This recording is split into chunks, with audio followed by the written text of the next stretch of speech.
আমরা নই। যারা সাহাবায়ে কেরামকে যাদের সিলেবাসের পরীক্ষায় লেখা আছে যে আল্লাহ তাআলা প্রয়োজন করে প্রত্যেক নবীকে দিয়ে গুনাহ করাইছেন, বলা যাবে ইসলাম প্রথম ইসলাম এদের দিন আর একদম মহামানবতার জন্ম হয়েছে 1941 সালে। আর আমরা রাসূল করিম সাল্লাল্লাহু আলাইহি ওয়াসাল্লামের দায়িত্ব বর্তমানে ইসলাম আমরা করি। যাদের এই বৈশ্য প্রথম আপনার শতাব্দী হিজরি শেষ হওয়ার পরে কোরআন শরীফের অর্থ ও মর্ম বিকৃত হয়ে গেছে, যার কারণে আমাদের কওমি মাদ্রাসার যত ইসলামী শিক্ষা এই সম্পূর্ণ শিক্ষা ওইসব মানুষের লেখা, যেসব মানুষের কোরআন শরীফ বুঝত না।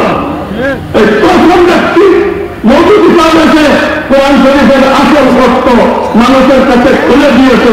এর পূর্বে কোরআন শরীফের অর্থ বিকৃত ছিল। এসব ইসলামের শত্রু সম্পর্কে আমরা কথা বললে এটা কি আপোষের মধ্যে ইখতিলাফ হবে না এই জাতির মধ্যমকে রক্ষা করার জন্য আমাদের উপরে একটা পরস্তা? যার কারণে আমরা গণতান্ত্রিক কোন ওয়েতে ইলেকট্রনিক কোন সুযোগ সুবিধায় কোন বাতিলকে এখানে ইসলামের নামে পরিচিত হইতে দেব।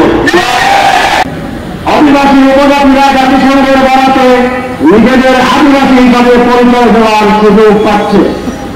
উপজাতিদের আদিবাসী বানানোর এই এজেন্ডা বাস্তবায়নে ইসলাম বাংলাদেশ, জমিয়তুল উলামা বাংলাদেশ